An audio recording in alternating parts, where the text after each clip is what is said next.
Hello students, আমি Moumita ma'am. আশা করি তোমরা সকলেই খুব ভালো আছো। Welcome back to our channel. আজকে আমি তোমাদের 5th সেমিস্টার মেজর ইংলিশের পেপার 9 থেকে একটি খুব ইম্পর্টেন্ট টপিক আলোচনা করব, যেটা হচ্ছে Gothic literature and it's various element. দেখো, গথিক তোমাদের সিলেবাসে রয়েছে এবং গথিক থেকে মেনলি হচ্ছে আমাদের গথিক লিটারেচার কি আর এর যে ফিচার্স বা এলিমেন্টসগুলো আমাদেরকে জানতে হবে, ঠিক আছে? তো গথিকের থেকে বেশ কিছু কোয়েশ্চেন তোমাদের আমি প্রোভাইড করবো, তোমাদের ক্লাসে আমি আলোচনা করবো যারা অলরেডি আমাদের পেইড ব্যাচে আছো, এবং আমি ইউটিউবে কিন্তু গথিকের উপরে বেশ কয়েকটা ক্লাস নেব, ঠিক আছে? চলো দেরি না করে শুরু করে দিই আজকের ক্লাসটা। তবে দেখো, ক্লাসটা শুরু করার আগে তোমাদের আমি বলে রাখি, যারা আমাদের কাছে অনলাইনে পড়তে চাইছো তারা এখানে দেওয়া নাম্বার দুটোর মধ্যে কোনো একটা নাম্বারে আমাদের সঙ্গে যোগাযোগ করে নিতে পারো। এই নাম্বার দুটো হচ্ছে আমাদের সেন্টারের হেল্পলাইন নাম্বার দুটো বলে দিই একবার।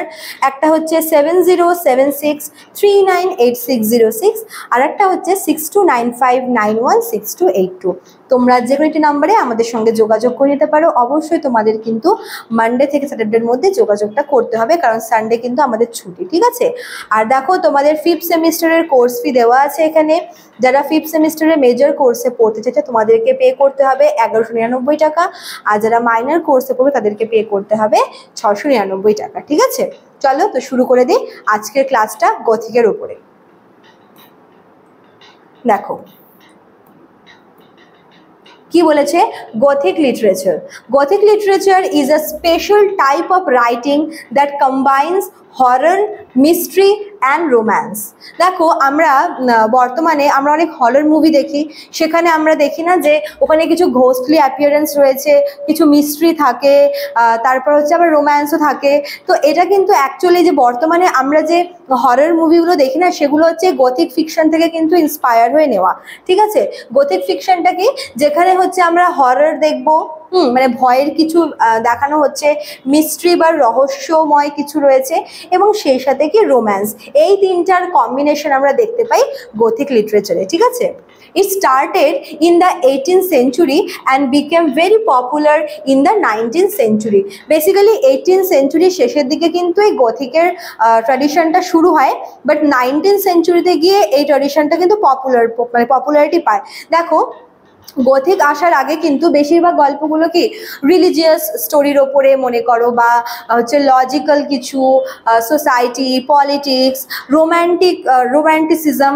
তো এই সমস্ত কিছুর বাইরে এই গথিক ফিকশনটা কিন্তু একদমই ডিফারেন্ট ছিল, যেটা সেই সময়ের রিডাররা কিন্তু কোনোভাবে এক্সপেক্ট করেনি যে এমন টাইপেরও গল্প হতে পারে। তো যে কারণে যখন এই গথিক ফিকশনটা আসলো, দেখো 18th সেঞ্চুরিতে কিন্তু এটা এসেছিল ঠিকই, বাট প্রথমে কিন্তু এটা সেরকম পপুলারিটি পায়নি। পেয়েছিল কবে, যখন আস্তে আস্তে রিডাররা গল্পগুলো পড়া শুরু করলো, বুঝতে পারলো, এবং তারা সেই গল্পগুলো পড়ে তারা মজা পেতে লাগলো, ঠিক আছে? এবং 19th সেঞ্চুরিতে কিন্তু তারা গল্পগুলো, মানে 19th সেঞ্চুরিতে গথিকটা পপুলারিটি পেল, ঠিক আছে? The first famous Gothic novel was The Castle of Otranto. ভীষণ ইম্পর্টেন্ট একটা গথিক নোভেল, এটা লিখেছেন হচ্ছেন হোরাস ওয়ালপল, ঠিক আছে? এটা 1764-এ পাবলিশ হয়েছিল। এজন্য মানে এই দ্য ক্যাসেল অফ অট্রান্টোকে কিন্তু ফার্স্ট এভার গথিক নোভেল বা গথিক লিটারেচারের ফার্স্ট ডকুমেন্টারি বলে মনে করা হয়। This type of literature often shows dark and scary setting like haunted castle, ruined buildings and or lonely forest. এবার এই গথিকের মেন সেটিংটা যদি আমি বলি, যে গথিক স্টোরিটা দেখানো হয় এমন একটা সেটিংয়ে যেটা যথেষ্ট স্কেয়ারি। মনে করো কোনো হন্টেড প্লেস, কোনো হন্টেড হাউস, হ্যাঁ, কোনো ভাঙা কোনো একটা বিল্ডিং, বা কোনো একটা এরকম ভাঙা বা এরকম লোনলি একটা হচ্ছে ক্যাসেল, অথবা ডার্ক ফরেস্ট, লোনলি ফরেস্ট, এরকম জায়গায় কিন্তু আমরা দেখি যে এই ভূতের মুভিগুলো কিন্তু এরকম জায়গাতে শ্যুট হয়। মনে করো যে এরকম জঙ্গল, অন্ধকার, ঠিক আছে, ওখানে কেউ থাকে না, জঙ্গলের মাঝে একটা পোড়ো বাড়ি, বা এরকম একটা ভাঙা বাড়ি যেখানে অনেক বছর আগে কেউ থাকতো, এখন থাকে না, ঠিক আছে? সেখানে মনে করো ভূতের আনাগোনা, এগুলো আমরা দেখতে পাই। তো গথিক লিটারেচারে কিন্তু সেটিংগুলো এরকমই দেখানো হয়, যে ভীষণ ডার্ক এবং ভীষণ স্কেয়ারি সেটিং কিন্তু দেখানো হয়ে থাকে, ঠিক আছে?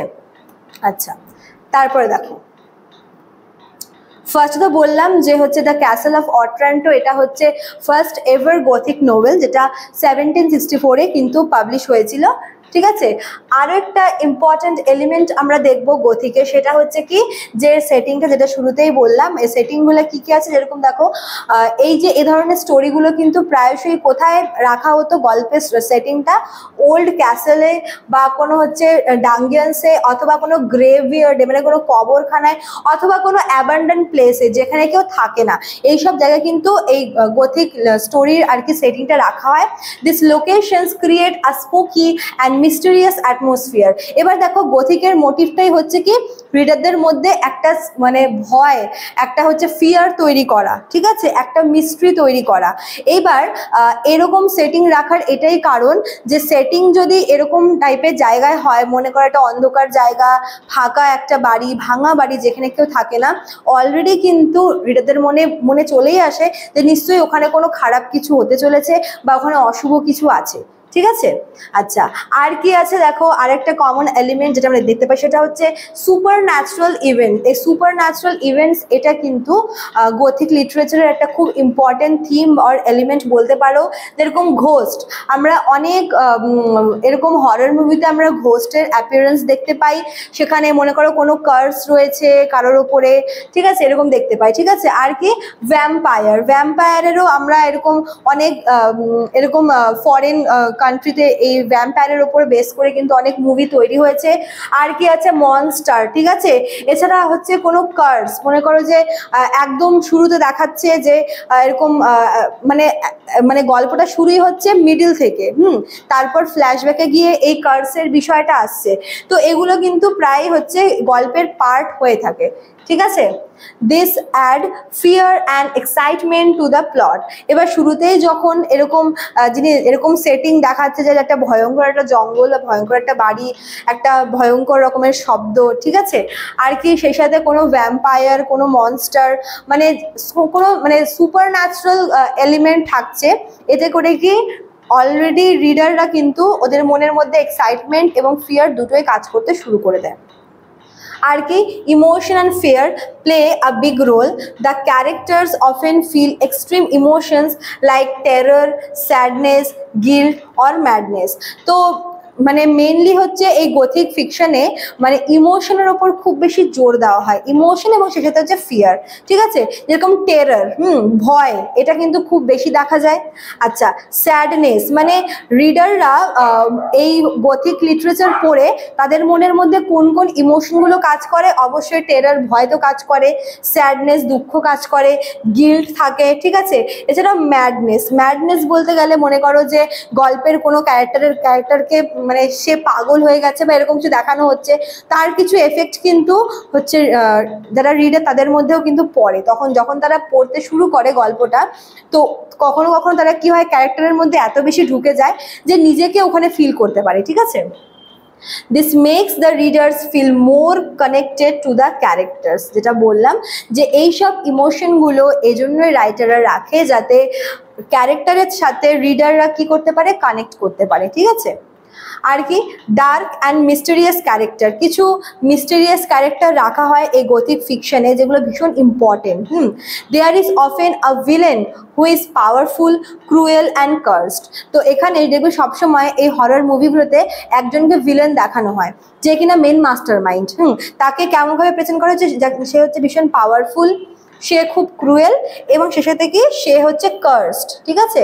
মানে এমন একজন ক্যারেক্টার রাখা হয় যে আর কি ভিলেন ক্যারেক্টার প্লে করছে এবং সে হচ্ছে মানে সমস্তটা কিছু তার জন্যই হচ্ছে, এরকম একটা।